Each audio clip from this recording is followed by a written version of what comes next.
Let's make a Mayan chocolate cake right in time for Valentine's Day. Welcome back to the Whole Food Plant-Based Cooking Show, where we make plant-based cooking easy. I'm Jill, and today we are going to make the most delicious Mayan chocolate cake because next week it is Valentine's Day. So I want to give you plenty of time to test this out first before you make this for your special someone or just for yourself. It is so good. You are going to love it. All right, so we're going to jump right in. And all of our pantry staples today are from our partner Essential Organics, who carry over 600 organic products. And if you want to check them out, you can use the code PLANTBASEDEASY at checkout for 10% off of your order. So let's get started. First of all, you need to preheat your oven to 350 degrees. And I wanted to tell you a little about this recipe. So Jeff and I recently went to Wilmington, North Carolina, and we went to the most amazing plant-based restaurant called The Greenhouse. And we had a Mayan chocolate coffee, and for dessert we had a piece of their flourless chocolate cake, and both of them were so amazing. I knew I had to create something like them, so I decided to mash them together, and this is the result. So we're going to start with 2 cups of almond flour,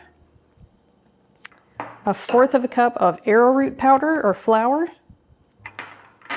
1½ teaspoons of baking powder, 1/2 teaspoon of baking soda, 1/2 cup of cocoa powder, and you want to use a really nice dark cocoa powder here just because it has a lot more flavor, and that's usually your Dutch processed cocos.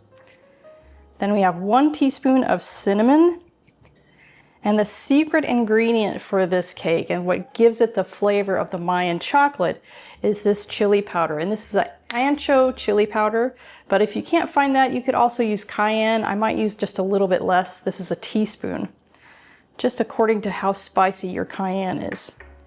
And then 1/2 teaspoon of salt.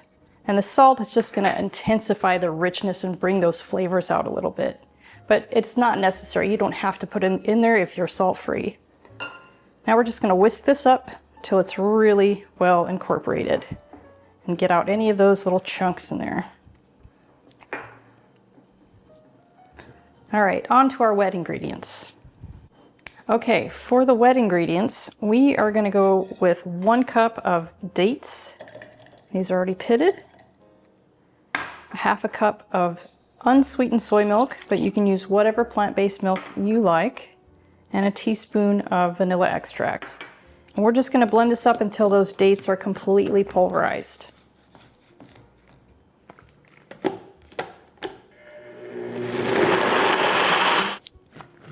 Okay, so now we're gonna add that to our bowl here. And the next thing you're gonna need is a 6-inch springform pan. If you don't have a springform pan, you can just put it in a regular cake tin also, but it's just gonna be a flatter cake, and you'll have to reduce the cooking or the baking time between 5 and 10 minutes. So you'll just have to check it. All right, so pour that all in there. And then we have 1 cup of hot water. And what the hot water is gonna do, it's gonna intensify that chocolatey flavor. You can use cold water, but hot water really does help just intensify that chocolate. Just mix it up really well.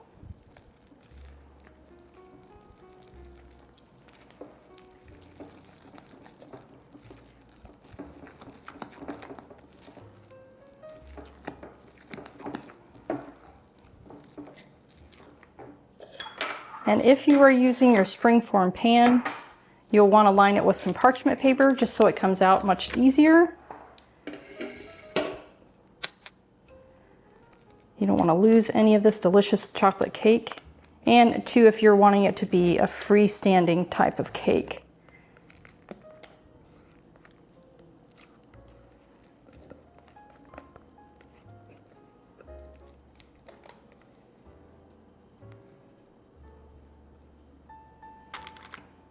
All right, and you smooth down your top a little bit.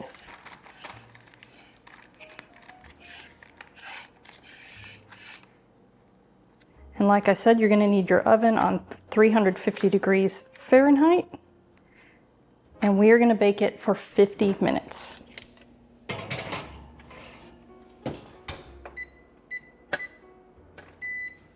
While we're waiting for that, I'd like to share some background on our show.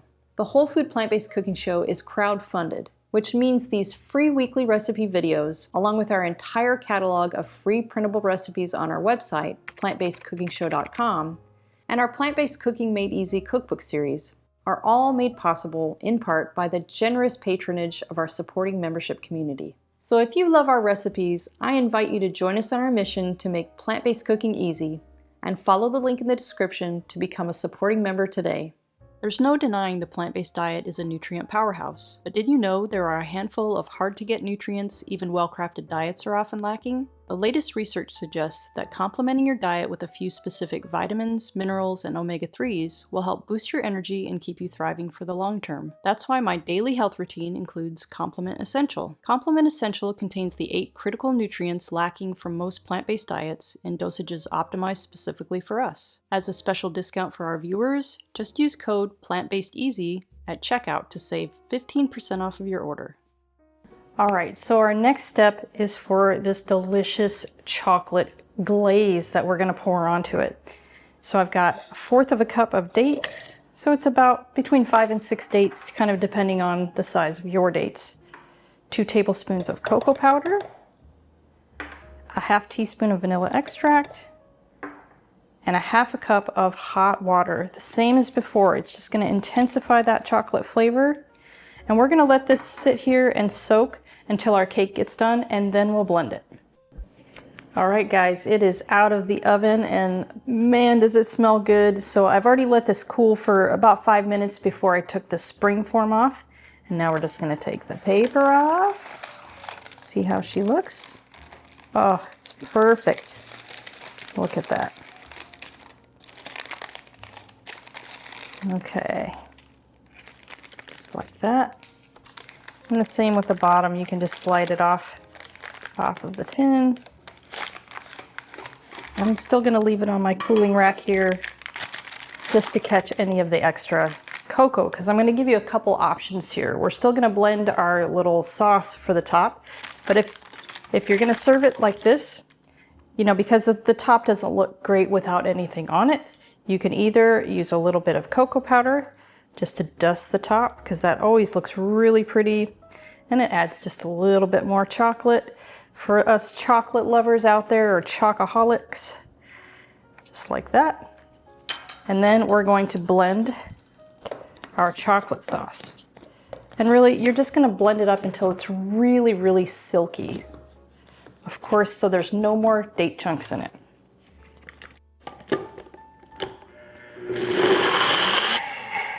Okay, there we go. There's our silky, oh man. That looks so good. All right, so now that all that's left is a taste, so I'm gonna grab a fork and a knife, and I'll meet you at the table for a taste. Okay guys, the magic moment is here. Oh, it's not even Valentine's Day, and I already get to enjoy this.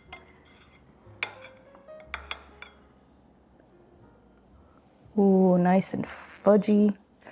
And then for the sauce, you just take it and drizzle it over each piece, because then you can have as much or as little as you want. Ooh, yummy. Okay. And if it does get a little too thick, you can always just add a little bit of water and it will just make it the perfect consistency.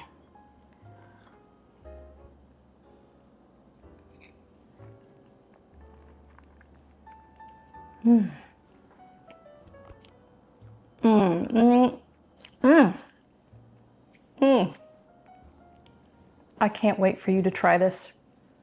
Whoever you make this for and yourself, you're absolutely gonna love it.